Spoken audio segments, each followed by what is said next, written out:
नमस्कार दोस्तों, स्वागत है आप सभी का आपके अपने यूट्यूब चैनल पर। और दोस्तों, जैसे कि मैंने आप लोगों को बताया था कि जो परीक्षाएं अब आ रही हैं उनमें करंट अफेयर्स का इम्पोर्टेंस बहुत ज़्यादा होने लगा है। तो आज की इस वीडियो में हम लोग शुरू करने जा रहे हैं लगातार एक सीरीज़ पिछले 1 साल के current affairs, complete current affairs. मतलब अगर आपने ये वीडियो देख ली, सारे वीडियोस, तो आप यकीन मानिए कि आपके करंट अफेयर्स के कोई भी क्वेश्चंस नहीं छूटने वाले हैं। और 100% श्योरिटी के साथ आप पुटअप करके जब क्वेश्चंस को आएंगे तो आपकी सफलता की संभावनाएं कई गुना ज़्यादा हो जाएंगी अदर्स एस्पिरेंट की तुलना में। तो दोस्तों शुरू करते हैं। और ये अक्टूबर 2021 मंथ से हम लोग शुरू कर रहे हैं। इसके लिए मैं दृष्टि आईएएस की ई दृष्टि की जो मंथली करंट अफेयर मैगजीन है उसको कवर करने जा रहा हूँ। तो बड़ी तेज़ी के साथ हम लोग यहाँ पर करंट अफेयर करेंगे क्योंकि मैगजीन बहुत बड़ी है और सारे सारे डायमेंशंस इसमें कवर किए गए हैं। और इसलिए ज़रूरी है कि मैं बहुत स्पीड के साथ इसको बोलूँ। आप लोग चाहें तो अगर मेरी स्पीड से भी ज़्यादा तेज़ गति से सुनना चाहते हैं तो आप इसकी स्पीड को बढ़ा सकते हैं वीडियो की। और इस वीडियो को हर मंथ की पीडीएफ को हम 2 पार्ट में डिवाइड करेंगे। ठीक है दोस्तों? तो आप चाहें तो कान में ईयरफ़ोन लगाकर भी आँख बंद करके इनको सुन सकते हैं और याद रख सकते हैं। तो चलिए शुरू करते हैं यहाँ से। तो दोस्तों पहला प्रश्न यहाँ पर हम देख रहे हैं कि अक्टूबर के महीने में, अक्टूबर के मंथ में जो 2021 को स्टॉकहोम स्वीडन स्थित द स्वीडिश एकेडमी है, उन्होंने साहित्य के क्षेत्र में नोबेल पुरस्कार किसे दिया? तो आप जानते हैं कि ये अब्दुल रज्जाक, आप याद रखिए, अब्दुल रज्जाक को इस संबंध में यानी साहित्य लिटरेचर के सेक्टर में जो है नोबेल प्राइज़ दिया गया। अब दोस्तों यहाँ पर यह है कि इसके बारे में डिटेल्स भी दी गई हैं। जैसे कि आप देख सकते हैं कि ये अब्दुल रज्जाक जो हैं वो तंजानिया के हैं। तो तंजानिया के अब्दुल रज्जाक हैं, इनको साहित्य का नोबेल पुरस्कार 2021 में दिया गया है। बाकी और डिटेल्स भी इसमें दी गई हैं। अगर आप चाहते हैं कि इस पूरी डिटेल को भी आप पढ़ें तो मैं डिस्क्रिप्शन में टेलीग्राम चैनल का एक लिंक दे रहा हूँ। वहाँ से आप लोग टेलीग्राम चैनल पर ज्वाइन होकर पीडीएफ को डाउनलोड कर सकते हैं। अब बात करते हैं अगले प्रश्न की। अगला प्रश्न है कि जो शांति का प्राइज़ मिला था, हमने देखा साहित्य का तो अब्दुल रज्जाक को मिला, शांति का प्राइज़ मिला है इस वर्ष मारिया रेसा और दिमित्री मुरातोव को। तो मारिया रेसा और दिमित्री मुरातोव फिलीपींस के पत्रकार हैं और इस बार इन दोनों को जो है क्या दिया गया है? रूस के दिमित्री मुरातोव और मारिया रेसा को शांति का नोबेल पुरस्कार।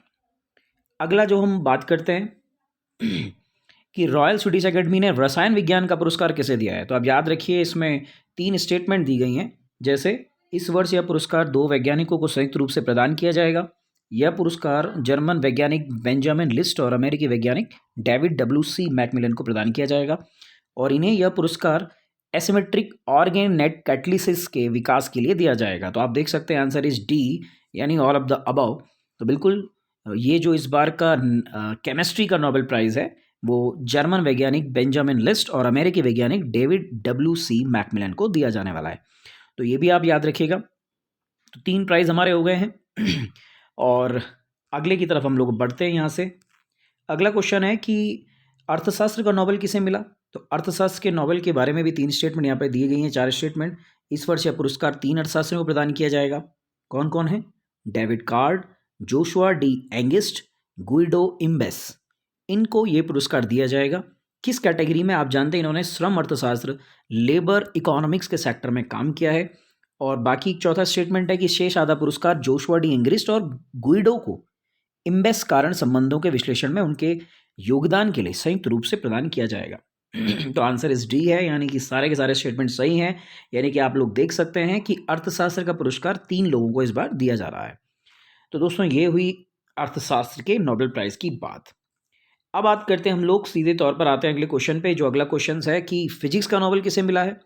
तो फिजिक्स के नोबेल में भी आंसर इस डी है। तो यानी कि आप देख सकते हैं कि इसमें भी 3 वैज्ञानिक हैं। क्या क्या नाम है इनके? जापानीज वैज्ञानिक शुकोर मुनाबे, जर्मन वैज्ञानिक क्लाउस हैसलमैन और इटालियन वैज्ञानिक जियोर्जियो पारिसी। तो जियोर्जियो पारिसी, शुकोरो मनाबे, क्लाउस हैसलमैन, तो इन तीनों को आप देख सकते हैं कि इस वर्ष का जो है भौतिक विज्ञान यानी फिजिक्स का नोबेल प्राइज़ दिया जा रहा है। तो ये भी आप लोग याद रखिएगा। अगला हम देख सकते हैं कि अब यहाँ से थोड़ा सिंपल क्वेश्चंस हैं। तो वो जो नोबेल प्राइज़ है उसमें बिल्कुल आप ध्यान रखिएगा कि साहित्य का किसे मिला है? अब्दुल रज़्ज़ाक को, तंजानिया के। और उसके बाद लगातार आप देख सकते हैं शांति के लिए दिमित्री जो मारादोवा रूस की और एक फिलीपींस की पत्रकारिता थी, उनको दिया गया। केमिस्ट्री का और फिजिक्स का नोबेल किसको दिया गया, मेडिसिन का किसको दिया गया, तो एक बार इनको ज़रूर आप लोग देखें। अब बात करते हैं दोस्तों, यहाँ से हम लोग शुरू करते हैं कि हाल ही में जारी पीएम केयर्स फॉर चिल्ड्रन योजना के विस्तृत दिशा निर्देश का संबंध किससे है। तो आप देख सकते हैं यहाँ पर दिव्यांगों से, 6 से 14 वर्ष की आयु के बच्चों से, कोविड-19 महामारी के कारण अपने माता-पिता को खोने वाले बच्चों से और कुपोषित बच्चों से। तो ये है आंसर इज सी। इसका मतलब है कोविड-19 महामारी के कारण जिन बच्चों ने अपने माता-पिता को खो दिया है, वो प्रधानमंत्री केयर्स फॉर चिल्ड्रन योजना के तहत ये योजना लाई गई है। इसके अलावा भी दोस्तों वात्सल्य योजना एक उत्तराखंड सरकार की योजना है। जिन बच्चों को या जिन बच्चों के माता-पिता कोरोना के कारण जिनका देहांत हो गया, उन बच्चों के लिए उत्तराखंड सरकार ने भी एक वात्सल्य योजना लाई है। तो ये हो गया आपका पीएम केयर्स फॉर चिल्ड्रन, कोविड-19 महामारी के कारण अपने माता-पिता को खो देने वाले बच्चे।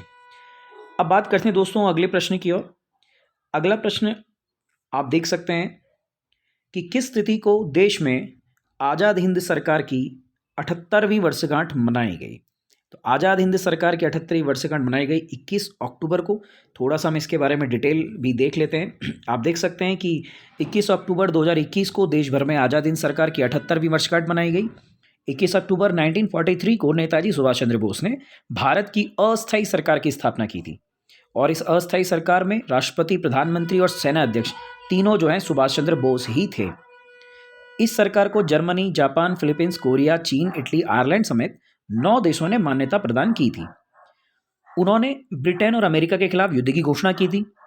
फौज को आधुनिक युद्ध के लिए तैयार करने में जापान की मदद की थी और जापान ने ही अंडमान निकोबार द्वीप आजाद हिंद सरकार को सौंपा था और इसीलिए सुभाष चंद्र बोस ने ही अंडमान का नाम बदलकर शहीद द्वीप और निकोबार का नाम स्वराज द्वीप रखा था। तो दोस्तों इसमें भी थोड़ा सा ध्यान रखिएगा कि अंडमान का नाम शहीद द्वीप और निकोबार का नाम स्वराज द्वीप किसने रखा था, सुभाष चंद्र बोस ने रखा था।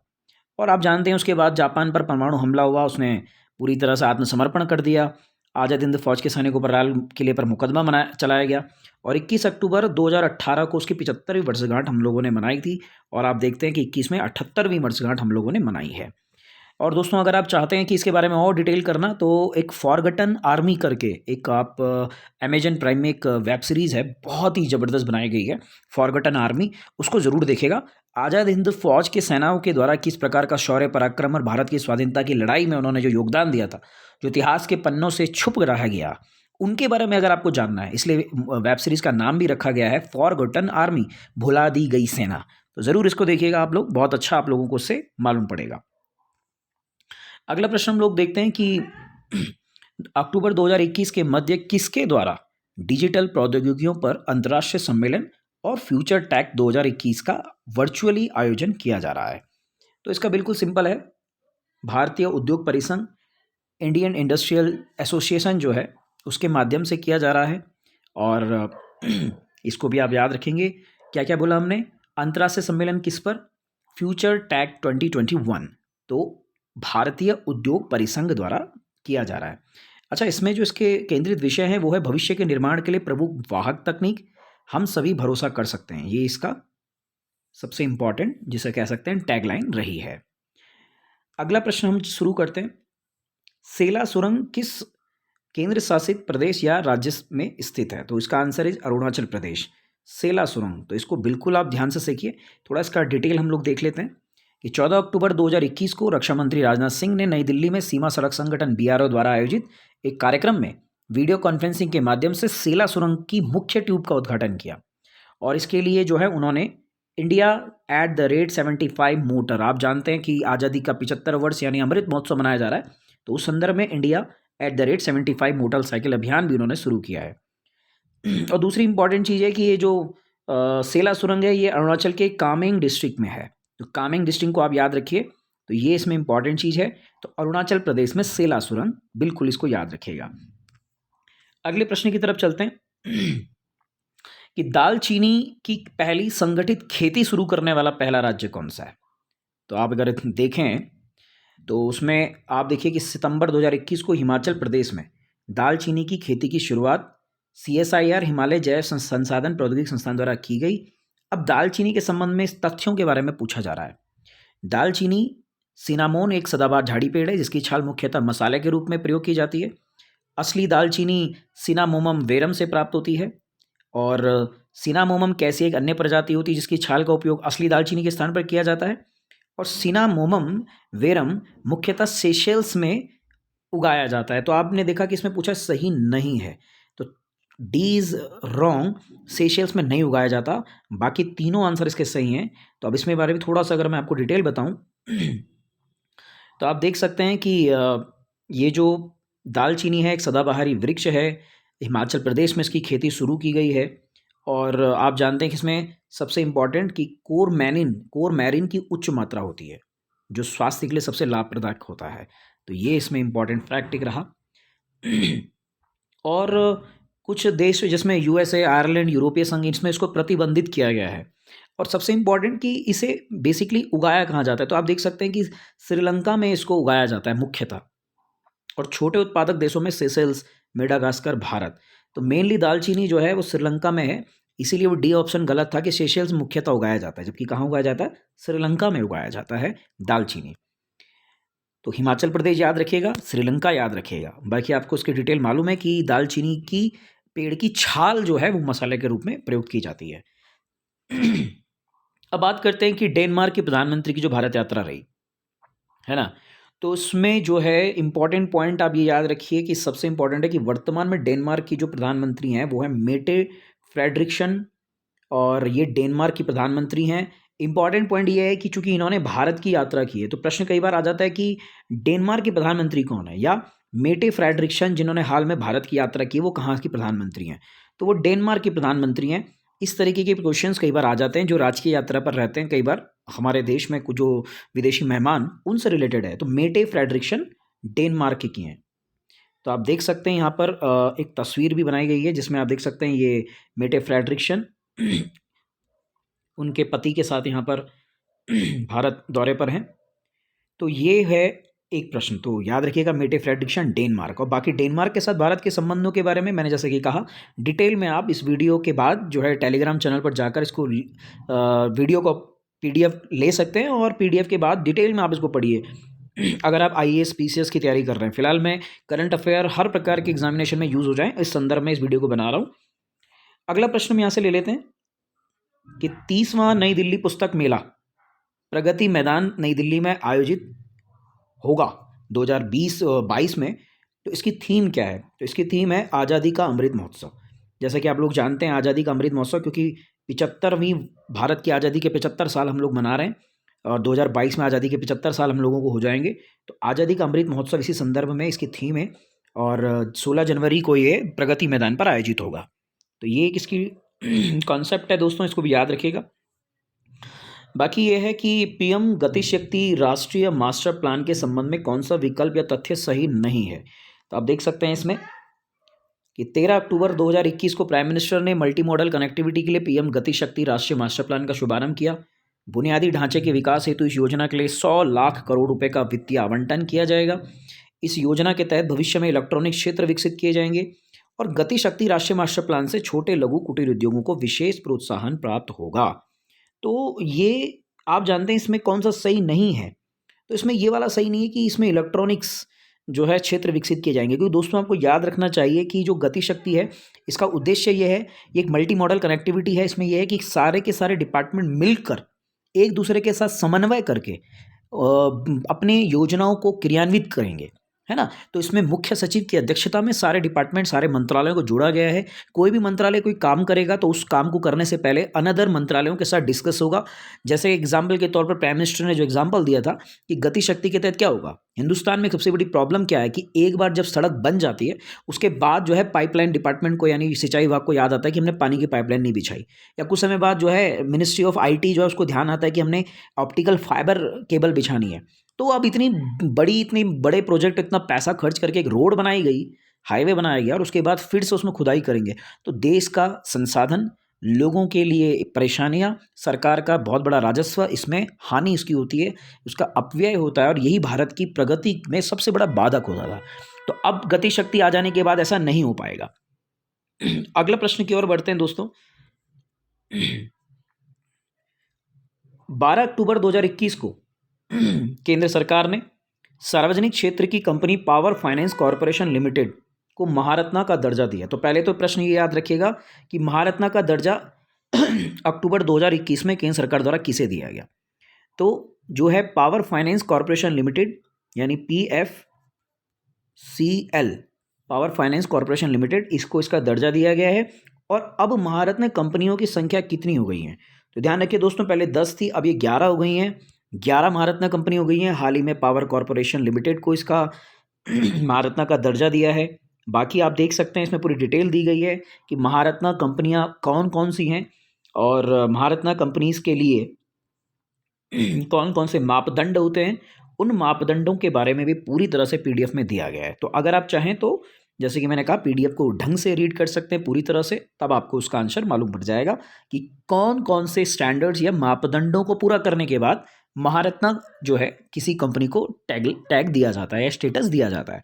तो आप जानते हैं कि जो सेंट्रल पब्लिक सेक्टर अंडरटेकिंग्स हैं उनमें भारत सरकार कंपनियों को एक स्टेटस देती है, नवरत्ना, मिनी रत्ना और सबसे बड़ा होता है महारत्ना। तो सबसे छोटा mini Ratna, then Navratna, then Maharatna. तो पावर फाइनेंस कॉरपोरेशन लिमिटेड जो है भारत की 11वीं महारत्ना कंपनी बन चुकी है। अगला प्रश्न हम लोग आते हैं कि अक्टूबर 2021 में केंद्रीय मंत्री पुरुषोत्तम रूपाला ने गढ़मुक्तेश्वर उत्तर प्रदेश के ब्रिज घाट में नदी तटीय कार्यक्रम का शुभारंभ किया और इस संदर्भ में कौन सा तथ्य सही नहीं है? तो आप देखिए कि 8 अक्टूबर को उत्तराखंड, उड़ीसा तथा पूरा छत्तीसगढ़ जैसे राज्यों में भी नदी तटीय कार्यक्रम का शुभारंभ किया गया। इस योजना के अंतर्गत विशेष गतिविधि के रूप में नदी तटीय कार्यक्रम की शुरुआत की गई। मत्स्य पालन विभाग ने पूरे देश में इसको लागू किया है और नदी तटीय कार्यक्रम के लिए सुझाए गए मछली के बच्चों का आकार 60 से 100 मिलीमीटर है। तो ये इसका गलत जवाब है। और कुल मिलाकर अब थोड़ा सा अगर मैं आपको बताऊं कि पुरुषोत्तम रूपाला जो हैं वो मत्स्य पालन, पशुपालन, डेयरी मंत्री हैं और उन्होंने नदी तटीय कार्यक्रम का शुभारंभ किया। तो दोस्तों प्रश्न इस संदर्भ में बन सकता है कि अक्टूबर 2021 में नदी तटीय कार्यक्रम का शुभारंभ किस मंत्रालय द्वारा किया गया या किस मंत्रालय की ये योजना है? नदी तटीय कार्यक्रम में जल शक्ति मंत्रालय भी ऑप्शन में आ सकता है, ठीक है, गंगा सफाई भी आ सकता है, और उसके अलावा आपका मत्स्य पालन ये भी आ सकता है, और भी कोई मंत्रालय जो इससे जुड़े हुए हैं उनसे उनके बारे में भी आ सकता है। तो आंसर है मत्स्य पालन, पशुपालन, डेयरी मंत्रालय। तो ये आप इसको याद रखिएगा दोस्तों। अगले प्रश्न की ओर बढ़ते हैं। अगला प्रश्न है कि अटल अमृत मिशन 2 के संबंध में निम्नलिखित में से कौन सा कथन सही नहीं है? तो अटल अमृत मिशन आप देख सकते हैं कि जो है 12 अक्टूबर 2021 को केंद्रीय मंत्रिमंडल ने नवीनीकरण और शहरी परिवर्तन के लिए अटल इनोवेशन अमृत 2 को वर्ष 2025-26 तक के लिए मंजूरी प्रदान की। इसका जो सांकेतिक परिव्यय बनाया गया है वो है 2,77,000 करोड़ रुपए और इसके तहत जो है 4,575 सांविधिक शहरों में घरेलू नल जल कनेक्शन प्रदान करके पानी की आपूर्ति का लक्ष्य है और 500 अमृत शहरों में घरेलू सेप्टेज प्रबंधन का 100% कवरेज इसका एक उद्देश्य है। तो आप इसमें देख सकते हैं दोस्तों कि ये जो है अमृत 2 के अंतर्गत सभी सांविधिक शहरों को घरेलू नल जल कनेक्शन प्रदान करके पानी का आपूर्ति इसका लक्ष्य है। तो ये इसका गलत जवाब है, क्योंकि आप देख सकते हैं, मैं अगर यहाँ पे आपको बताऊं इस पूरी योजना का उद्देश्य क्या है। इस पूरी योजना का उद्देश्य आप देख सकते हैं कि नवीकरण और शहरी परिवर्तन के लिए जो इस योजना को लाया गया है वो है पानी की सर्कुलर इकोनॉमी के माध्यम से शहरों को जल सुरक्षित एवं आत्मनिर्भर बनाना। इसका उद्देश्य ये नहीं कि नल लगाना, उसके लिए अलग से योजना है, हर घर जल, तो हर घर नल, वो योजना जो है इसके स्पेशल है। तो अमृत 2 का उद्देश्य ये है, जल सुरक्षित एवं आत्मनिर्भर शहर। ओके दोस्तों, तो यह है अमृत 2 योजना का उद्देश्य। आगे हम लोग बात करते हैं कि 14 से 27 नवंबर 2021 के मध्य अंतर्राष्ट्रीय व्यापार मेले का 400वां संस्करण आयोजित किया जाएगा। तो अब ये जो 40वां संस्करण आयोजित किया जा रहा है वो भुवनेश्वर में है, वाराणसी में, लखनऊ, नई दिल्ली, किस में है? तो आप जान सकते हैं इसका आंसर है डी, नई दिल्ली। तो नई दिल्ली में अंतर्राष्ट्रीय व्यापार मेले का 40वां संस्करण आयोजित किया जाएगा। तो दोस्तों ये भी आप ध्यान रखिएगा, नई दिल्ली अंतर्राष्ट्रीय व्यापार मेले का 40वां संस्करण। अब बात करते हैं प्रधानमंत्री जो है दौरे पर रहे, अमेरिका की यात्रा पर रहे। आपको पता है सितंबर 2021 में तो उसके बारे में हम बात कर लेते हैं।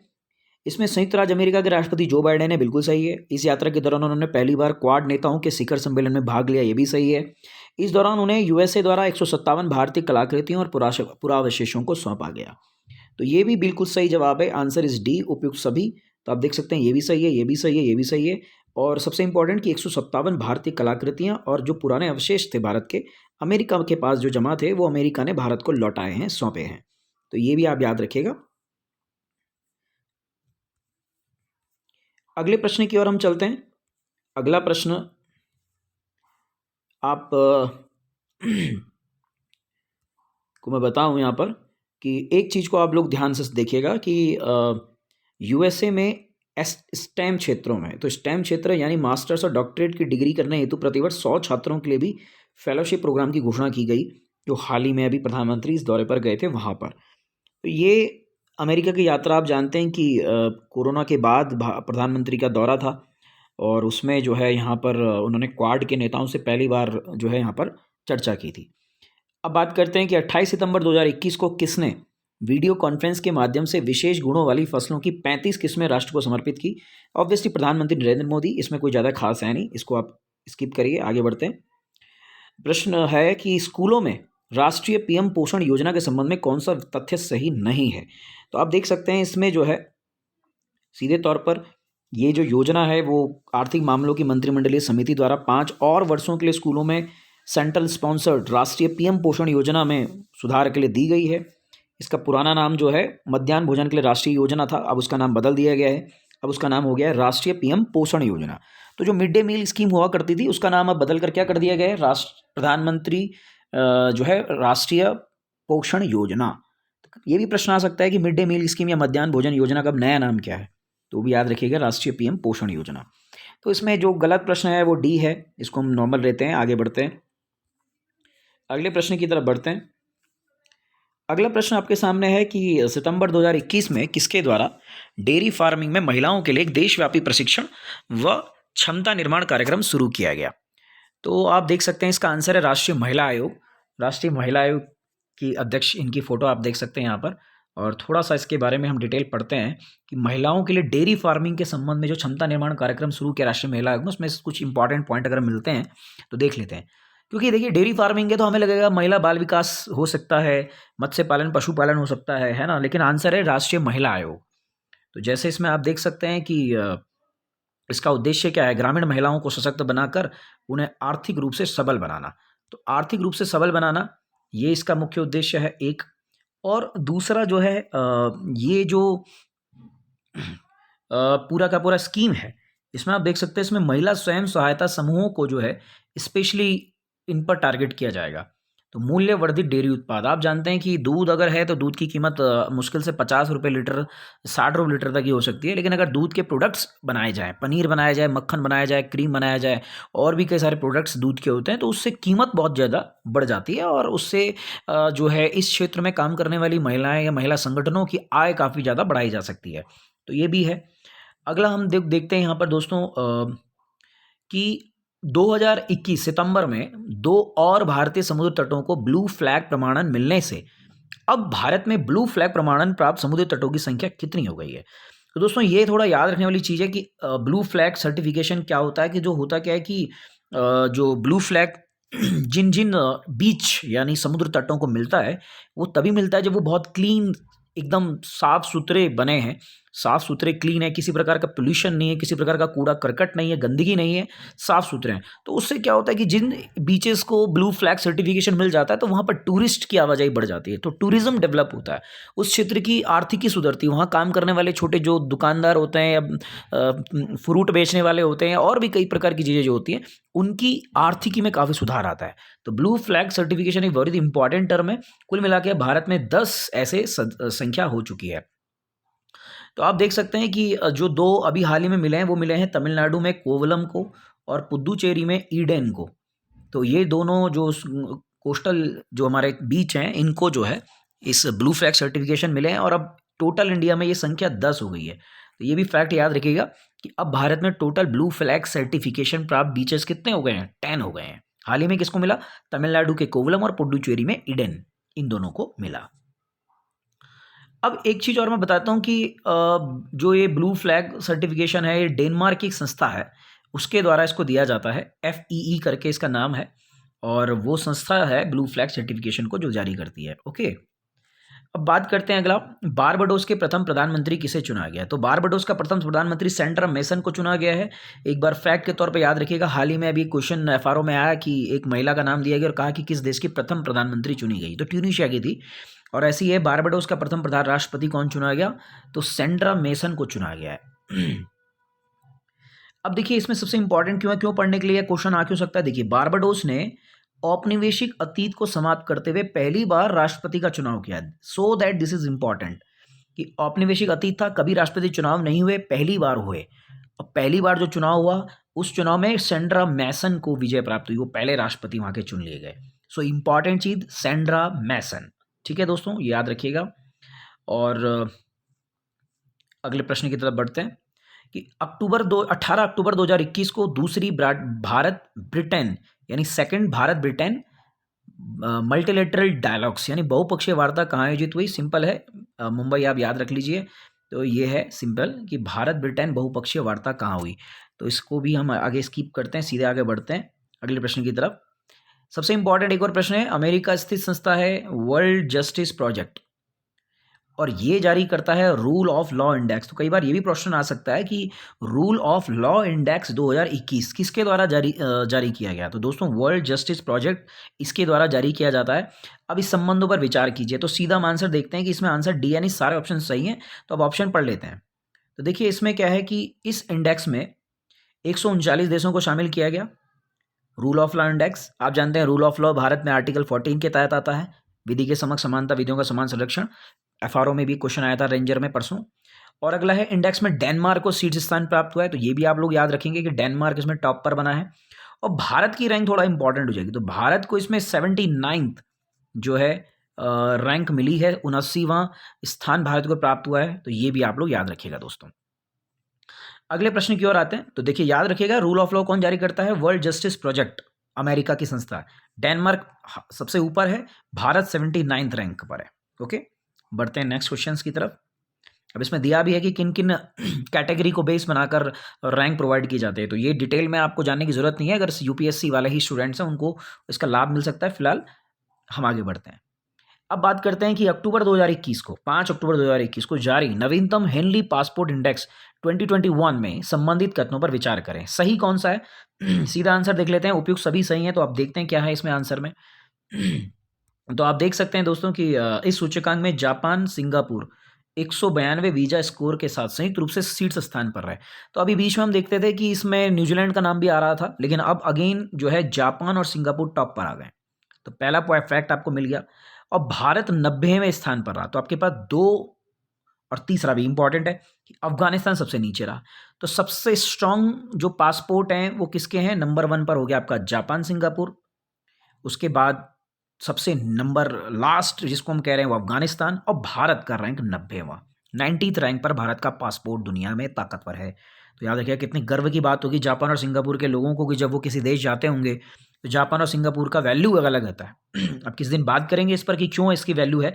बाकी आप देख सकते हैं कि इसके नीचे भी दिया हुआ है कि क्यों, किन किन कारणों से जो है। अब देखिए जैसे मैं आपको एक बात बताता हूँ, यहाँ पर सूचकांक में भारत का वीजा फ्री स्कोर 58 रहा। यानी दूसरे शब्दों में भारत के पासपोर्ट के साथ यहाँ के नागरिक विश्व के केवल 58 देशों में ही बिना किसी पूर्व वीजा के यात्रा कर सकते हैं। तो दिया ये केवल 58 देशों ने भारत को। तो ताकत इस वीजा फ्री स्कोर इससे भी निकलता है। और आप देख सकते हैं कि सबसे टॉप में कौन था, ये देख सकते हैं आप, 192 वीजा फ्री स्कोर। इसका मतलब है कि जापान और सिंगापुर का पासपोर्ट अगर किसी के पास है तो दुनिया के 192 देश, लगभग UN के सारे देश, वहाँ पर आप वीजा फ्री, वीजा के बगैर भी जा सकते हैं। मतलब पूर्व वीजा लेने की जरूरत नहीं है, आप वहाँ पहुँचे आपको वीजा मिल जाएगा। ठीक हो गया, यानी पहले से पेन करने की जरूरत नहीं कि वीजा नहीं है कैसे जाऊँ। तो 192 वीजा फ्री स्कोर। और भारत के कितने? केवल 58। यानी भारत के 58 देशों के साथ ही ऐसा संबंध बना रखें कि जहाँ बिना वीजा के, पूर्व वीजा के यात्रा कर सकते हैं, उस देश में जाकर वीजा बना सकते हैं अपना। चलिए अगला प्रश्न है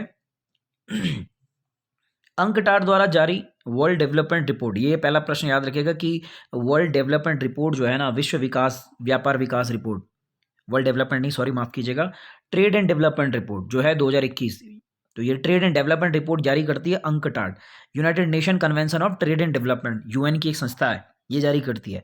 इसमें सत्य कथन का चुनाव करिए। सत्य कथन है 2 और 4, डी आप देख सकते हैं ऑप्शन। तो 2 और 4 में क्या है कि वर्ष 2022 में ग्लोबल इकोनॉमी की वृद्धि दर जो है वो 3.6% होगी, एक, और दूसरा भारतीय अर्थव्यवस्था की वृद्धि दर कितनी अनुमानित की गई है, 6.7%। तो आप ग्लोबल ग्रोथ 3.6 और इंडिया की ग्रोथ 6.7, इन दोनों को आप इस तरह से याद रखिएगा कि इसको मापन किया गया है कि अंकटाड कहता है कि इतना रहेगा भारत का ग्रोथ, कितना रहेगा, 6.7%। अगले प्रश्न की तरफ हम बढ़ते हैं। तो क्या बात याद रखेंगे, अंकटाड जारी करता है व्यापार और निवेश पर रिपोर्ट, ट्रेड एंड व्यापार और विकास, ट्रेड एंड डेवलपमेंट पर रिपोर्ट, उसका फुल फॉर्म ही वही है, बोला मैंने, यूएन यूनाइटेड नेशन जो है conference on trade and development. ठीक है, चलिए अगले प्रश्न की ओर बढ़ते हैं। ये भी लगभग वही प्रश्न दोबारा से आ गया।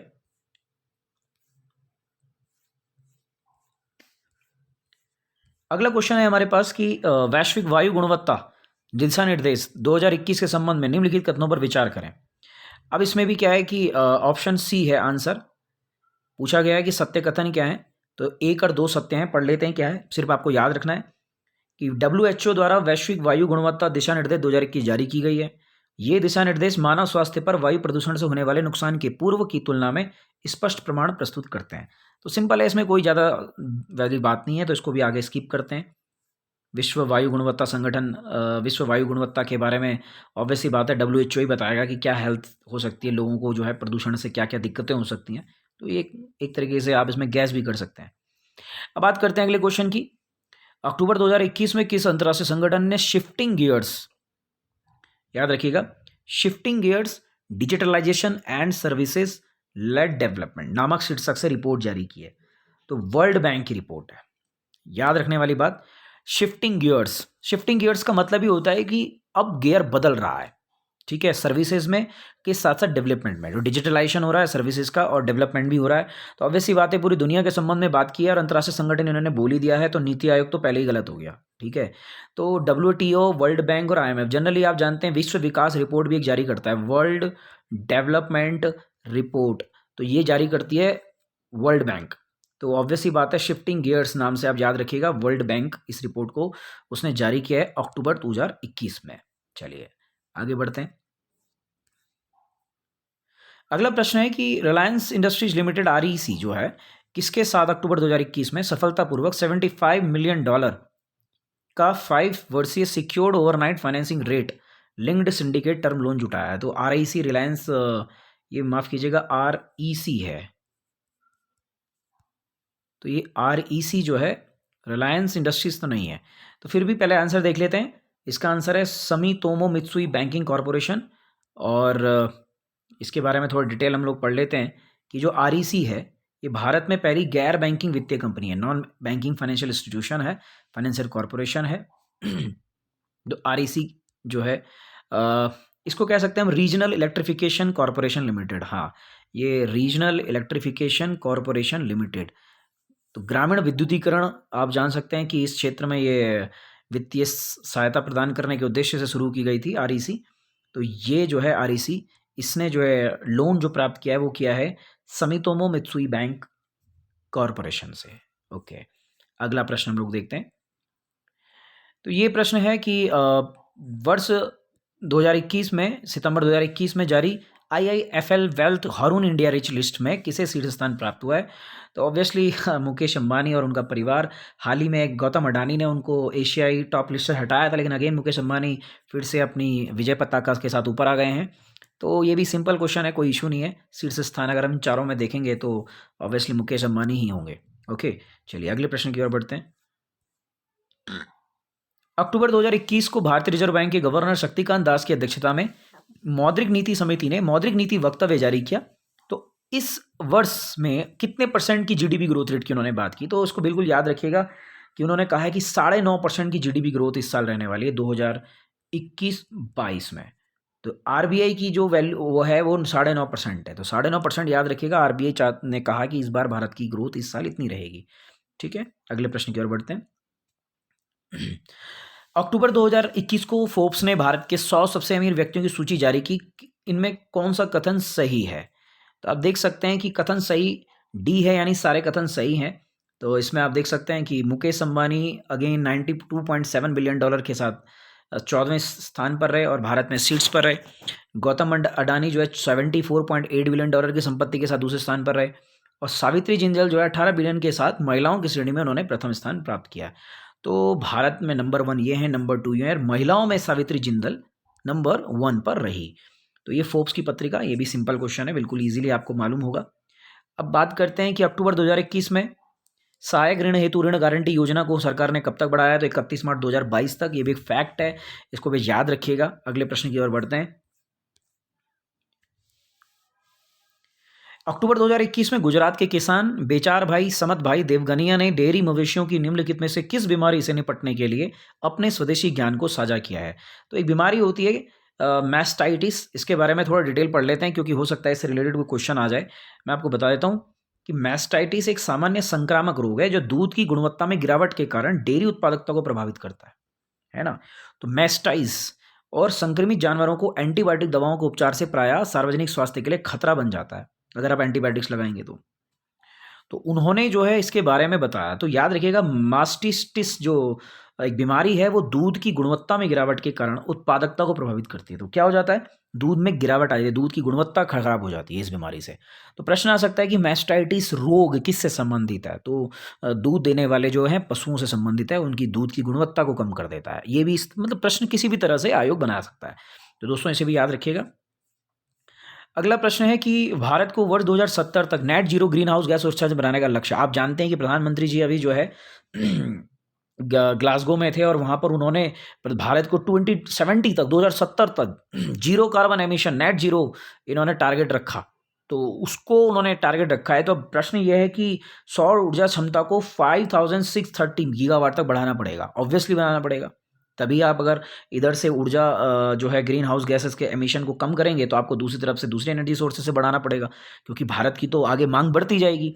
तो भारत सरकार 2070 तक कह रही है कि उसको हम तब तक बढ़ाएंगे। सिंपल सा है, क्योंकि 2070 तक नेट जीरो में जो है भारत को करना है। नेट जीरो का मतलब हो गया कि हम जितना उत्सर्जन कार्बन का करेंगे उतना हम उसे सोख भी लेंगे। ऐसा नहीं कि जीरो हो जाता है, नेट जीरो का मतलब नेट जीरो है, कार्बन जीरो नहीं है। कई लोगों को पता होगा कि कार्बन डाइऑक्साइड का हम बंद ही कर देंगे, ऐसा नहीं है। मतलब मान लीजिए अगर हम कहें कि हमने 1 टन कार्बन डाइऑक्साइड छोड़ी तो हमारा इन्वायरमेंट, हमारे वन हमने पेड़ पौधे इतने लगाए हुए हैं कि हम उसको 1 टन को सोख भी लेंगे। इस तरह से इसको कहते हैं नेट जीरो एमिशन, राइट। तो ये हो गया। अगले प्रश्न की ओर बढ़ते हैं। हाल ही में किस बैंक को बड़ी राहत देते हुए आरबीआई के प्रॉम्प्ट करेक्टिव एक्शन फ्रेमवर्क से बाहर कर दिया गया है? इंडियन ओवरसीज बैंक को। तो इंडियन ओवरसीज बैंक को इस राहत दे दी गई है प्रॉम्प्ट करेक्टिव एक्शन फ्रेमवर्क से। अब मैं आपको बताऊं यहाँ पर कि ये क्या होता है। इसमें आरबीआई की एक समिति होती है जो तय करती है कि किसको इसमें डालना है। तो कुछ कंपनियों में जिनके ऑडिट्स या जिनकी कुछ जो उनके कागज पत्तर होते हैं उनमें कुछ खराबी मिलती है, कुछ कमी पाई जाती है, ऑडिटिंग अच्छे से नहीं होती, तो उन बैंकों को आरबीआई इस दायरे में रखती है। तो फिलहाल ओवरसीज बैंक को जो है इसके दायरे से बाहर कर दिया गया है, तो राहत मिल गई है। अगला है कि अंतर्राष्ट्रीय बैंक द्वारा चेन्नई मेट्रो रेल प्रणाली के विस्तार के लिए 356.67 मिलियन यूएस डॉलर को मंजूरी प्रदान की गई है। तो याद रखिएगा, AIB Asian infrastructure investment bank. तो चेन्नई मेट्रो प्रोजेक्ट को फंडिंग कौन कर रहा है? AIIB Asian infrastructure investment bank. इसके बारे में डिटेल पढ़ने के लिए अगेन इसकी डिटेल में आप जा सकते हैं। फिलहाल अगले प्रश्न की ओर बढ़ते हैं। अक्टूबर 2021 को एशियाई विकास बैंक ने विकासशील सदस्य देशों के लिए वर्ष 2019 से 30 के दौरान जलवायु वित्त पोषण प्रदान करने के लक्ष्य को बढ़ाकर कितना करने की घोषणा की है? तो $100 बिलियन यानी कि और ADB जलवायु वित्त पोषण के लिए विकासशील देशों को देगा। तो आप जानते हैं ADB जो है एशियन विकास डेवलपमेंट बैंक में कई सारे विकासशील देश भी इसके मेंबर हैं। तो उनके जलवायु यानी क्लाइमेट फंडिंग को कहाँ तक बढ़ा दिया? अब $100 बिलियन तक बढ़ा दिया, यानी कि इतना पैसा ये देगा। तो ये भी एक अच्छी खबर है। दुनिया भर के प्रदूषण को कम करने के लिए ADB हेल्प कर रहा है। दूसरा है H2 pipe joint industry project में शामिल होने वाली भारत की पहली पाइप निर्माता कंपनी कौन सी है? तो वेल्सपन कॉरपोरेशन लिमिटेड यानी ये VCL जो है, इसको आप ध्यान रखेंगे। वेल्सपन कॉरपोरेशन लिमिटेड ये कंपनी भारत की पहली कंपनी है और पहली पाइप निर्माता कंपनी है जो pipe H2 pipe joint industry project में शामिल हुई है। अब थोड़ा सा अगर मैं आपको बताऊं कि H2 जो पाइप होते हैं उनसे बेनिफिट भी कई प्रकार के हैं, है ना। और इस आर्थिक मूल्य भी उनका काफ़ी प्राप्त होता है, स्थायी लाभ भी उससे कंपनियों को प्राप्त हो सकता है। ऊर्जा की मांग में वृद्धि के कारण ये H2 पाइप काफ़ी लाभदायक हैं। तो इनके बारे में, H2 पाइप के बारे में आप थोड़ा सा डिटेल में पढ़िए। इस वीडियो में इसके बारे में इतनी चर्चा करना संभव नहीं है दोस्तों, माफ़ कीजिएगा। अगले प्रश्न की ओर बढ़ते हैं। हाल ही में गैर बैंकिंग वित्तीय कंपनी NBFC IIFL फाइनेंस ने किसके तहत व्हाट्सएप उपयोगकर्ताओं के लिए तत्काल व्यापारिक ऋण की घोषणा की है। कंपनी के अनुसार इसके तहत व्हाट्सएप उपयोगकर्ता कितने रुपए तक का लोन प्राप्त कर सकते हैं, तो 10 लाख रुपए तक का लोन प्राप्त कर सकते हैं। इसको भी आप लोग याद रखिएगा। अगले प्रश्न की ओर बढ़ते हैं। अक्टूबर 2021 को अंतर्राष्ट्रीय मुद्रा कोष IMF द्वारा वर्ल्ड इकोनॉमिक आउटलुक अक्टूबर 2021 जारी किया गया। इससे संबंधित निर्देशों पर विचार कीजिए। दोस्तों निर्देशों को छोड़ दीजिए, इंपॉर्टेंट पॉइंट सबसे पहले ये याद रखिए कि IMF द्वारा एक पत्रिका जारी होती है वर्ल्ड इकोनॉमिक आउटलुक। मेरे हिसाब से इसी प्रश्न को याद रखिएगा कि वर्ल्ड इकोनॉमिक आउटलुक कौन जारी करता है, तो IMF जारी करती है। अंतर्राष्ट्रीय मुद्रा कोष जिसको हम कहते हैं इंटरनेशनल मॉनेटरी फंड, तो ये इसको जारी करता है। और भारत की रैंक क्या है, भारत की विकास दर, ये इस प्रकार के प्रश्न जनरली उत्तराखंड पीसेस वगैरह में नहीं पूछे जाएंगे। तो आप अभी फिलहाल इसको इतना याद रखिए कि आउटलुक कौन जारी करती है, वर्ल्ड इकोनॉमिक आउटलुक IMF जारी करती है। और ये प्रश्न भी ज़्यादा इंपॉर्टेंट मुझे नज़र नहीं आ रहा है। अगले प्रश्न की ओर बढ़ते हैं। यस, दिस इज इंपॉर्टेंट कि 29 सितंबर 2021 को किस मंत्रालय ने इंडिया एक्सपोर्ट पहल और इंडिया एक्सपोर्ट 2021 पोर्टल का शुभारंभ किया है। तो ये इंपॉर्टेंट पॉइंट है कि MSME मिनिस्ट्री, एक्सपोर्ट पहल और एक्सपोर्ट 2021 पोर्टल। दोस्तों याद रखिएगा, MSME मंत्रालय चाहता है कि भारत का जो हम लोग चाहते हैं कि 2025 तक जो अंतर्राष्ट्रीय व्यापार है वो दुगना हो, हमारा निर्यात दुगना हो जाए। तो उस निर्यात को दुगना करने के लिए MSME मिनिस्ट्री ने बिल्कुल पहल की है, क्योंकि आप जानते हैं कि भारत के सूक्ष्म लघु मध्यम उद्योग ही हैं जो भारत को निर्यात की तरफ बढ़ा सकते हैं और ये सबसे ज़्यादा रोजगार भी पैदा करते हैं, ग्रामीण क्षेत्रों में भी वहाँ की आर्थिकी को सुधार करते हैं। तो नए भारत के निर्माण के लिए MSME मिनिस्ट्री और MSME जो हैं, medium enterprises, small enterprises, they are very important for our economy, for our development, for our developed nation अगर हम कहें तो उन सब के लिए बहुत ज़रूरी है। तो अगले प्रश्न की ओर बढ़ते हैं। यहाँ पर ये भी हम छोड़ते हैं, बिल्कुल फैक्ट्स है, डेट्स हैं, इसको भी हम याद करने की कोशिश, इसको छोड़ देते हैं। ये थोड़ा सा है कि किसकी सुरक्षा को ध्यान में रखते हुए चीन ने JWC को अवैध, क्रिप्टो करेंसी को जो है अवैध घोषित किया है। ऑब्वियसली संपत्ति की सुरक्षा, नथिंग इज वरी, क्योंकि सिक्योरिटी ऑफ एसेट जो सबसे इंपॉर्टेंट चीज़ है। भारत सरकार ने भी बिल्कुल क्रिप्टो करेंसी पर बैन किया हुआ है RBI द्वारा। नेशनल एकल खिड़की, सिंगल विंडो सिस्टम किससे संबंधित है, तो निवेशकों और व्यवसायों से। ऑब्वियसली उनको भारत में निवेश को बढ़ावा देने के लिए ज़रूरी है कि चीज़ों को आसान बनाया जाए। Ease of doing business report जो वर्ल्ड बैंक जारी करता था, उसमें भारत की रैंक बहुत तेज़ी से सुधर रही थी, लेकिन बीच में हमने देखा कि ईज़ ऑफ डूइंग बिजनेस पर काफ़ी उंगलियाँ उठी हैं, क्योंकि उसने चीन के जिसे कहते हैं झूठी रिपोर्टों के आधार पर उसको वैल्यू प्रदान कर दी। तो चीन बहुत तरीके से जो है दुनिया भर में अपने पैसों का दुरुपयोग करता है। अब ये देख सकते हैं, देखिए मैंने बोल रहा था तो ये आ ही गया कि डूइंग बिजनेस रिपोर्ट की निरंतरता पर विश्व बैंक का क्या निर्णय रहा। तो ये आंसर सीधे तौर पर है, किसको बंद करने का निर्णय ले लिया, अब डूइंग बिजनेस रिपोर्ट बंद ही कर दी। सोचिए, इसमें भारत की रैंक धीरे धीरे सुधर रही थी एंड सुधरने से भारत की स्थिति भी अच्छी हो रही थी, इन्वेस्टमेंट भारत में बढ़ रहा था, अंतर्राष्ट्रीय निवेशकों को भारत में भरोसा कायम होता था। बट इसकी जिसे कह सकते हैं कि प्रकाशन की ऑनेस्टी पर ही प्रश्न उठ गया, तो अब ये बंद कर दी गई है। तो याद रखिएगा, ease of doing business report बंद कर दी गई है। बाकी ये भी फैक्चुअल है, इसको भी आगे बढ़ाते हैं हम सीधे तौर पर, अगले प्रश्न की ओर बढ़ते हैं। इसमें भी फैक्चुअल है, इसको भी हम छोड़ते हैं, अगले प्रश्न की ओर बढ़ते हैं। राष्ट्रीय PM पोषण योजना के संबंध में अब मैं आपको बता ही चुका हूँ, ऊपर हमने बात की है। राष्ट्रीय PM पोषण योजना जो है उसका पुराना नाम था मध्याह्न भोजन योजना, मिड डे मील जिसको हम कहते हैं। तो उसके संबंध में बस उतना ही आप लोग याद रखिए दोस्तों। अगले प्रश्न की ओर बढ़ते हैं। आज हम जो है यहाँ पर 100 पेजेस पर तक पहुँचेंगे, 100 पेजेस तक, 69 हो चुके हैं। अब दोस्तों यहाँ पर यह है कि राष्ट्रीय वित्तीय रिपोर्टिंग प्राधिकरण ने वित्तीय वर्ष 2019-20 के लिए किसकी वित्तीय गुणवत्ता समीक्षा रिपोर्ट जारी की, तो KIOCL के लिए इन्होंने इसकी रिपोर्ट जारी की है। और याद रखिएगा, अगले प्रश्न की ओर बढ़ते हैं। KIOCL का फुल फॉर्म भी आप देख सकते हैं, Kudremukh iron ore company limited, Bharat सरकार। इसको भी छोड़ते हैं, अंकटाड ने भारत की ग्रोथ रेट कितनी मानी है। अब हम बात करते हैं अगले प्रश्न की ओर। आप देख सकते हैं कि 2021 को कृत्रिम गर्भाधान की IVF टेक्नोलॉजी से भारत में पहली बार किस नस्ल की भैंस के बछड़े का जन्म हुआ। इज अ वेरी इंपॉर्टेंट, तो याद रखिएगा IVF टेक्निक से अक्टूबर 2021 में बन्नी जो है, जो एक भैंस है, उसके बछड़े का जन्म हुआ। तो बन्नी नस्ल की जो है एक भैंस है, उसके बछड़े का जन्म हुआ। कई बार आ सकता है कि बन्नी की निम्न में से किस पशु की नस्ल है, तो याद रखिएगा भैंस की जो है।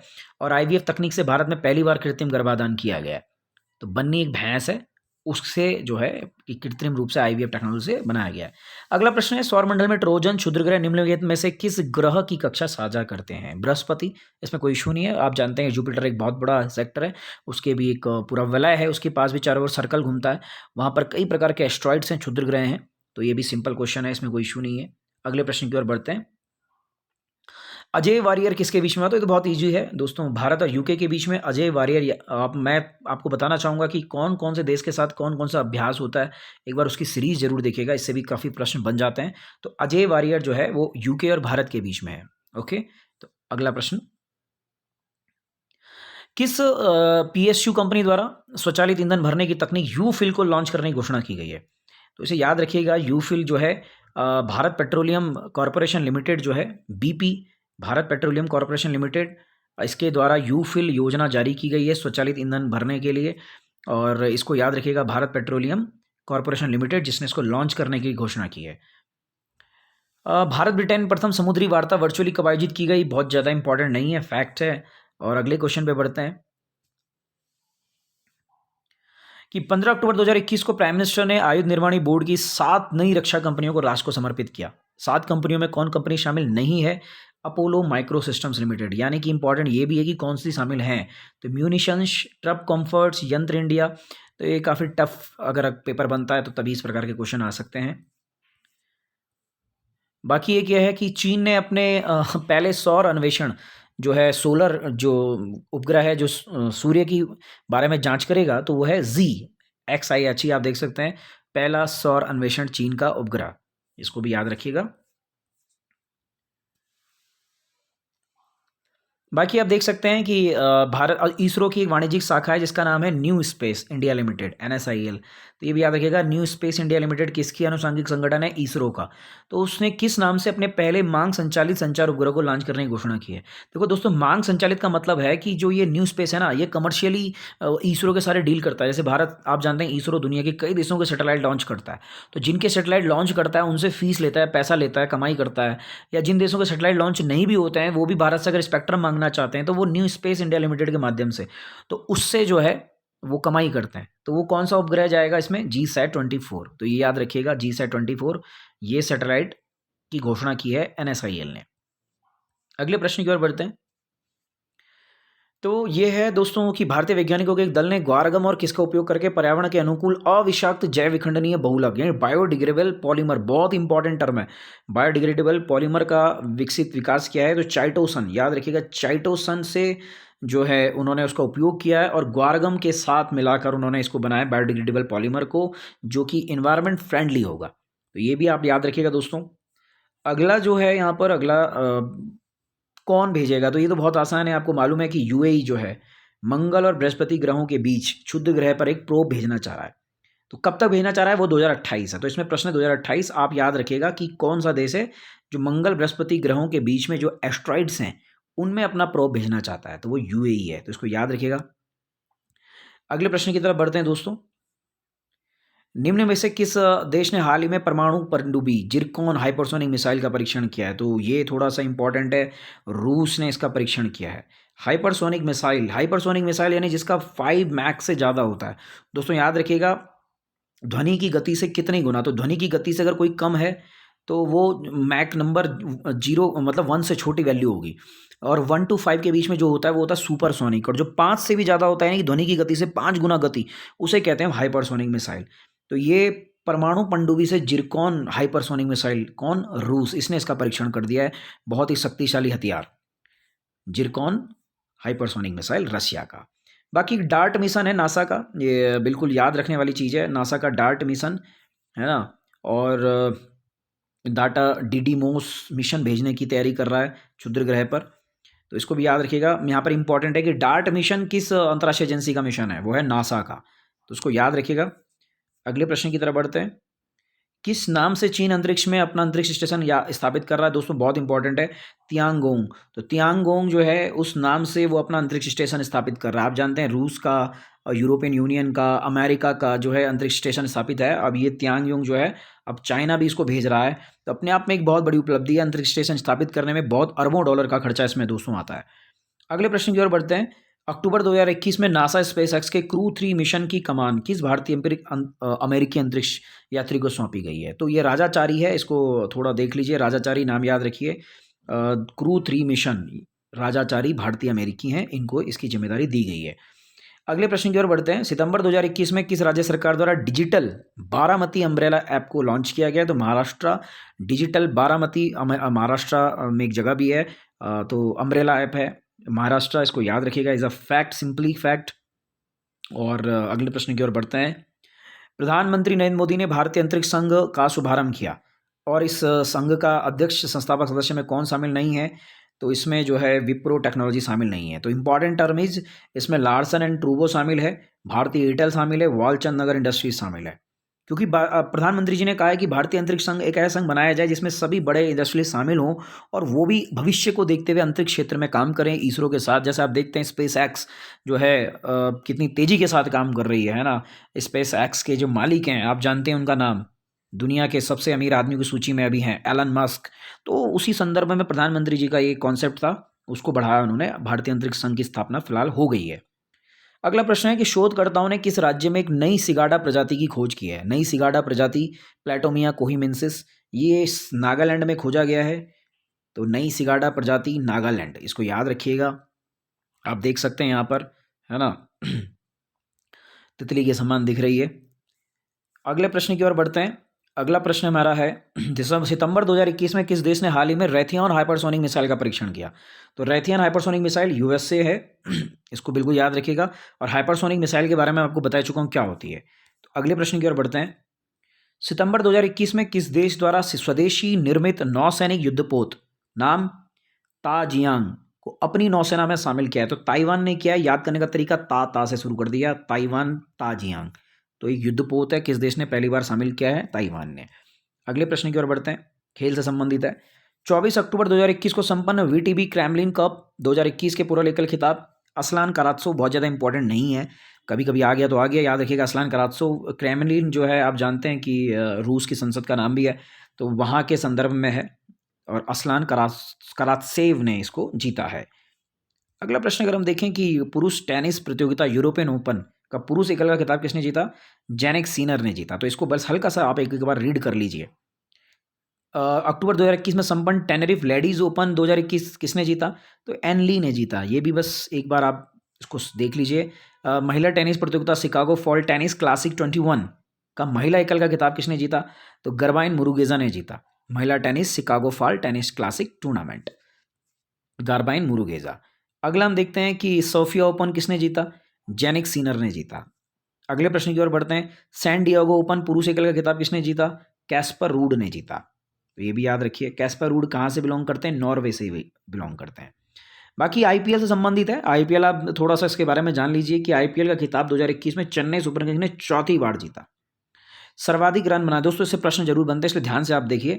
सर्वाधिक रन बनाने वाले पंजाब किंग्स 11 के कप्तान केएल राहुल को ऑरेंज कैप दी गई। तो दो प्रश्न है, एक तो ऑरेंज कैप किसको दी जाती है? सर्वाधिक रन बनाने वाले को। और कौन जीता? ये केएल राहुल, जो कहाँ के कप्तान थे? पंजाब किंग्स के, किंग्स 11 पंजाब के कप्तान थे। सर्वाधिक विकेट लेने वाले तेज गेंदबाज कौन थे? हर्षल पटेल थे। दोस्तों एक नया तेज गेंदबाज भारतीय टीम में भी शामिल होने की संभावना है। आरसीबी के हैं हर्षल पटेल, और इन्होंने पर्पल कैप। तो Harshal Patel purple cap, orange cap KL Rahul, तो इसके संबंध में भी याद रखिएगा। तो सही नहीं है दोस्तों, इसमें पूछा गया, I am extremely sorry, KL Rahul को प्रदान नहीं की गई है।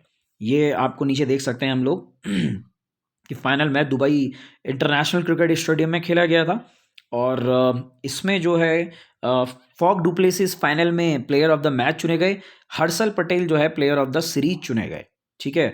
और सर्वाधिक रन बनाने वाला खिलाड़ी, माफ़ कीजिएगा दोस्तों, फाइनल के बाद मुझे केएल राहुल का नाम याद आ रहा था, लेकिन फाइनल के बाद ऋतुराज गायकवाड़ हो गए थे चेन्नई सुपर किंग्स के, तो इन्हें ऑरेंज कैप मिली है। सॉरी, तो ऑरेंज कैप जीती है ऋतुराज गायकवाड़ ने और पर्पल कैप जीती है हर्षल पटेल ने। देखिए दोनों युवा खिलाड़ी हैं और emerging player of the season भी ऋतुराज गायकवाड़ को ही दिया गया है, तो ये थोड़ा सा इंपॉर्टेंट है। प्लेयर ऑफ द सीरीज भी हर्षल पटेल और सबसे ज़्यादा विकेट पर्पल कैप भी हर्षल पटेल। तो दोस्तों ये यहाँ तक हो गया है, आईपीएल संबंधित कुछ प्रश्न हो गए हैं। एक और प्रश्न यहाँ पर अगर हम देख सकते हैं, क्योंकि जम्मू कश्मीर से रिलेटेड है, कि हैदराबाद सनराइजर्स के खिलाड़ी थे उमरान मलिक जम्मू कश्मीर से। इन्होंने जो है पूरे सीजन में 152.95 किलोमीटर पर घंटे की रफ्तार से सबसे तेज गेंद फेंककर रिकॉर्ड बनाया। तो उमरान मलिक इसलिए मैं इंपॉर्टेंट कह रहा हूँ क्योंकि जेएनके से रिलेटेड है, कई बार ये प्रश्न आ जाता है, और लॉकी फर्ग्यूसन के बाद सबसे तेज फेंकने वाले दूसरे गेंदबाज बने। तो ये है आपका सबसे इंपॉर्टेंट, और सबसे बड़ा स्कोर जॉस बटलर ने 124 रन बनाया था। तो ये कुछ प्रश्न हैं जो आईपीएल संबंधित हैं, जिससे प्रश्न बनने की संभावना रहती है। बाकी कौन से क्रिकेटर हैं जिन्होंने टी20 क्रिकेट में 10,000 से अधिक रन बनाए, 300 विकेट लिए? पहला खिलाड़ी कीरन पोलार्ड, आप देखते हैं बहुत फेमस हैं, बहुत बड़े बड़े छक्के मारने के लिए। वेस्ट इंडीज के कीरन पोलार्ड और मुंबई इंडियंस की तरफ से खेलते हैं, पिक्चर देख सकते हैं। इन्होंने टी20 क्रिकेट में 10,000 से अधिक रन और 300 विकेट लेने का कारनामा करके विश्व के पहले खिलाड़ी ये बन गए हैं। अगला प्रश्न हम देखते हैं, चंद्र क्रेटर का नाम मैथ्यू हैसन रखा गया। तो मैथ्यू हैसन का नाम पर चंद्र, ये कहाँ पर है ना? तो इंपॉर्टेंट थिंग इज कहाँ पर है, तो सदर्न पोल पर है, दक्षिणी ध्रुव पर है। एक चंद्र क्रेटर का नाम मैथ्यू हैसन के नाम पर रखा गया। अगर आपको मैं नीचे बताऊं कि आर्कटिक के खोजकर्ता थे मैथ्यू हैसन, तो मैथ्यू हैसन आर्कटिक खोज करता था, इनके नाम पर दक्षिणी ध्रुव जो चंद्रमा का है उसका नाम रखा गया है। तो आर्कटिक के खोज करता है मैथ्यू हैसन, इनके नाम पर इसको रखा गया है। आर्कटिक आप जानते हैं नॉर्थ पोल पे है। ठीक है, अगले प्रश्न की ओर बढ़ते हैं दोस्तों, कुछ ही पन्ने रह गए हैं आज की वीडियो के लिए। अगला प्रश्न है, 16 अक्टूबर 2021 को मालदीव में संपन्न सैफ चैंपियनशिप 2021 का खिताब भारत ने किसे पराजित करके जीता? तो नेपाल को पराजित करके जीता दोस्तों। नेपाल बेचारा एक तो छोटा देश है, फिर ऊपर से भारत ने इसे हरा भी दिया। तो चलिए कोई नहीं, भारत जीता, इसी में हम खुश हैं। तो सैफ चैंपियनशिप, सैफ गेम जो होते हैं उसमें जो है भागीदारी करने वाले देश आप देख सकते हैं, भारत, नेपाल, श्रीलंका, बांग्लादेश और मालदीव। और इस मालदीव में संपन्न हुई थी और इसमें भारत जीता फाइनली नेपाल को हराकर। तो ये भी आप लोग याद रखिएगा। सैफ गेम्स फुटबॉल से रिलेटेड है, ये भी आपको मालूम होगा। और अगला प्रश्न है कि 72वीं इंटर सर्विसेज फुटबॉल चैंपियनशिप का खिताब किसने जीता? तो भारतीय वायुसेना ने जीता, ये भी याद रखिएगा। Inter services football championship Indian air force ने जीता। अगला प्रश्न हम ले लेते हैं कि अक्टूबर 2021 में संपन्न अंतर्राष्ट्रीय फुटबॉल प्रतियोगिता यूएफए नेशन लीग का खिताब किसने जीता? ये बड़ा इंपॉर्टेंट है दोस्तों। तो फ्रांस ने यूएफए कप जीता, यूईएफए, और बहुत ही फेमस यूरोप में ये इसका आयोजन होता है। बहुत लोगों को, जैसे इंडिया में हम वर्ल्ड कप क्रिकेट की बात करते हैं, ऐसे यूरोप के लोग फुटबॉल देखने के बड़े शौकीन है। तो यूएफए कप जो है फ्रांस ने इस बार जीता। फिडे की जो चैंपियनशिप है, किस देश को पराजित कर रूस ने स्वर्ण पदक जीता? तो देखिए अक्टूबर 2021 को संपन्न फिडे वर्ल्ड महिला टीम चैंपियनशिप 2021 में रूस ने जीता भारत को हराकर। तो ये इंपॉर्टेंट इसलिए हो जाता है क्योंकि भारत यहाँ पर हार गया, महिला टीम चैंपियनशिप रूस जीत गया। तो Bharat is important, so that this question is also important exam prospective से। भारत को हराकर रूस ने विश्व महिला टीम चैंपियनशिप 2021 जीत लिया। अगले प्रश्न की ओर बढ़ते हैं। 10 अक्टूबर 2021 को संपन्न बाबोलत बुल्गारिया इंटरनेशनल चैंपियनशिप महिला खिताब किसने जीता? कल्पना सिंह, सामिया इमाद फारूकी, ओजगे बेराक और मार्टिना कोरुसी ने। तो दोस्तों थोड़ा टफ है, फिर भी याद कर लेते हैं। सामिया इमाद फारूकी ने ये खिताब जीता, बाबोलत बुल्गारियन इंटरनेशनल चैंपियनशिप। अगले प्रश्न की ओर बढ़ते हैं। तो यह है सितंबर 2021 में बैडमिंटन प्रतियोगिता पॉलिश इंटरनेशनल 2021 के पुरुष एकल का खिताब किसने जीता? तो किरण जॉर्ज ने जीता। कई बार ऐसे भी आता है कि खिलाड़ी किस खेल से संबंधित है, तो किरण जॉर्ज हैं, बैडमिंटन प्लेयर हैं भारत के, इन्होंने इस खिताब को जीता। और बढ़ते हैं हम आपके आज के अपने लास्ट क्वेश्चन की ओर कि बैडमिंटन प्रतियोगिता विक्टर यूक्रेन इंटरनेशनल 2021 का पुरुष एकल का खिताब किसने जीता? प्रियांशु राजावत ने जीता। तो प्रियांशु राजावत को बहुत बहुत बधाई। और आज की वीडियो के लिए हमने जैसे कहा कि हम 100 पन्ने तक क्वेश्चन करेंगे, तो अंतिम क्वेश्चन देख लेते हैं कि 2021 को दोहा कतर में संपन्न एशियन टेबल चैंपियनशिप 2021 के संबंध में कौन सा कथन सही नहीं है? तो बी सही नहीं है, यानी भारत ने 2 कांस्य पदक जीते, तो वो सही नहीं है। सही क्या है कि भारत ने जो है कुल 3 कांस्य पदक जीते और पदक तालिका में 5वें स्थान पर रहा। किस खेल में? ये है कतर में संपन्न एशियन टेबल टेनिस चैंपियनशिप में। तो दोस्तों आज की वीडियो में मैंने जैसे कि आपको कहा अक्टूबर के मंथ को हम कवर कर रहे हैं। दूसरी वीडियो में इस पूरी अक्टूबर मंथ को हम कवर कर लेंगे और ऐसे करते करते हम पिछले 8 महीने तक जनवरी 2021 से वीडियो लेकर और अब तक वीडियो बनाएंगे। उससे अगर आपने पूरा पढ़ लिया तो आपका एक भी क्वेश्चन नहीं छूट